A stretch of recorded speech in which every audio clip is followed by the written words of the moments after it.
Trisakti dengan NIM 2504237. Yang saya hormati Ibu Yulia Hanaselina, SIP MAP, selaku dosen pengampu Sistem Hukum Indonesia.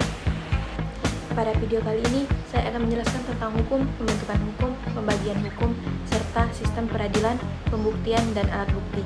Semoga materi ini bisa membantu memahami bagaimana hukum dijalankan di negara kita.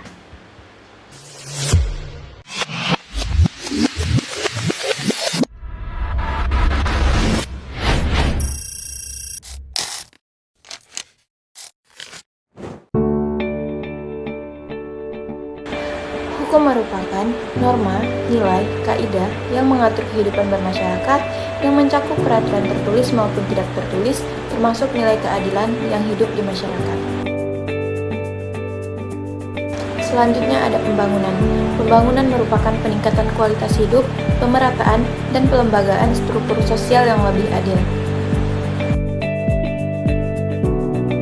Selanjutnya, kesejahteraan umum.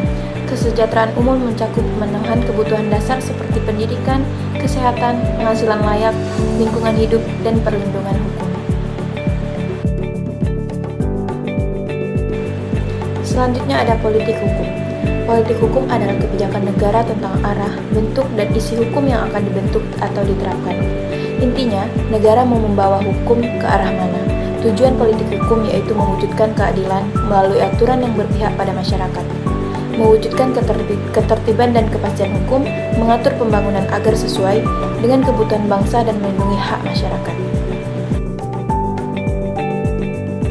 Pembentukan hierarki peraturan perundang-undangan atau bisa disebut legal drafting.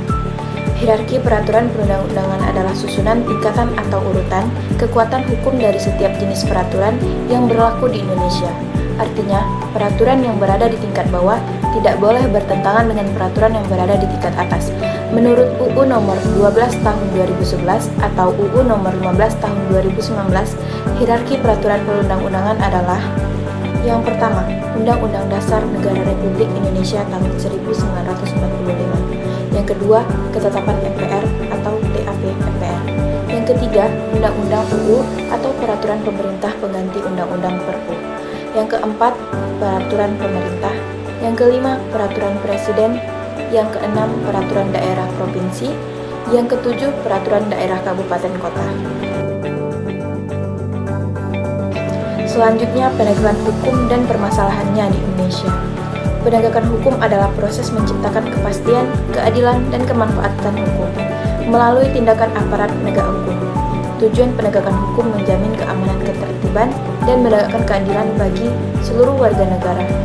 Permasalahan penegakan hukum di Indonesia saat ini: yang pertama, korupsi yang masih tinggi. Yang kedua, lemahnya integritas aparat penegak hukum.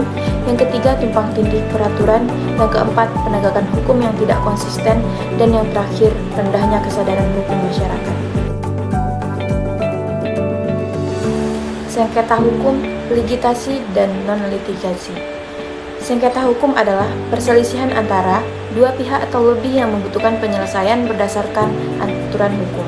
Sengketa dapat diselesaikan melalui litigasi atau pengadilan atau non-litigasi di luar pengadilan. Litigasi yaitu penyelesaian sengketa melalui pengadilan, bersifat formal, mengikat, tetapi lama dan mahal.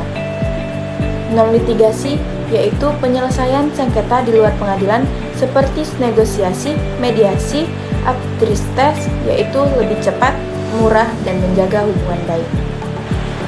Keduanya sangat penting dan digunakan sesuai kebutuhan kasus.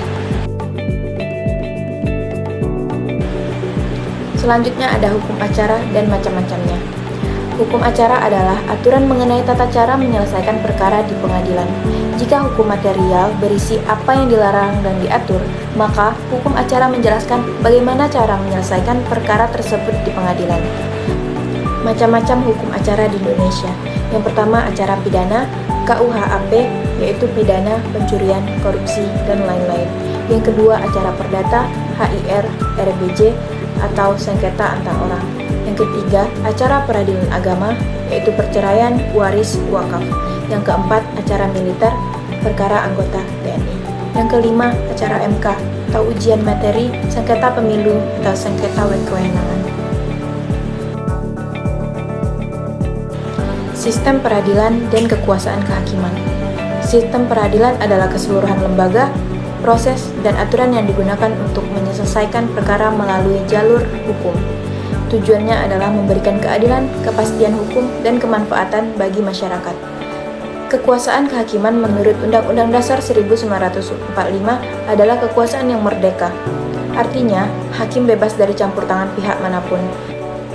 Indonesia memiliki 4 lingkungan peradilan, yaitu yang pertama peradilan umum, menangani perkara pidana dan perdata. Yang kedua, peradilan agama, menangani perkara umat Islam seperti perkawinan, waris, dan ekonomi syariah. Yang ketiga, peradilan tata usaha negara, menyelesaikan sengketa antara warga dan pemerintahan. Yang terakhir, peradilan militer, menangani perkara anggota TNI. Di tingkat atas, ada Mahkamah Agung sebagai pengadilan, kasasi dan pengawas seluruh peradilan, serta Mahkamah Konstitusi yang menguji undang-undang terhadap undang-undang dasar dan menangani sengketa pemilu. Asas penting sistem peradilan meliputi independensi hakim, persidangan terbuka, praduga tak bersalah, bantuan hukum, dan persamaan di muka hukum. Selanjutnya ada pembuktian. Pembuktian adalah proses untuk menunjukkan kebenaran suatu peristiwa dalam persidangan dengan menggunakan alat bukti yang sah menurut hakim. Tujuannya adalah memberikan kepastian kepada hakim agar dapat membuat putusan yang adil. Dalam hukum acara di Indonesia, pembuktian menggunakan alat bukti yang diakui undang-undang, yaitu yang pertama ada keterangan saksi, yang kedua ada keterangan ahli, yang ketiga surat atau dokumen, yang keempat petunjuk, yang kelima keterangan terdakwa, yang keenam pengakuan para pihak, dan yang terakhir sumpah.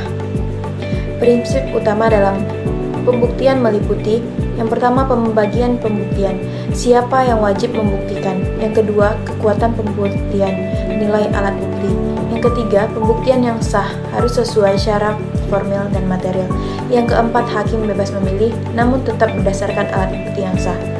Hasil pembuktian inilah yang menjadi dasar hakim dalam menentukan bersalah atau tidak, menang atau kalah, dan menjatuhkan putusan. Yang terakhir ada alat bukti. Alat bukti adalah segala sesuatu yang sah menurut hukum dan digunakan di persidangan untuk membuktikan benar atau tidaknya suatu peristiwa. Dalam pidana KUHP, yang pertama keterangan saksi, yang kedua keterangan ahli, yang ketiga surat, yang keempat petunjuk, dan yang terakhir keterangan terdakwa. Alat bukti dalam perdata, yang pertama bukti tertulis, yang kedua saksi, yang ketiga prasangkata hakim, yang keempat penegakan, dan yang kelima sumpah. Hakim hanya dapat memutus perkara berdasarkan alat bukti yang sah.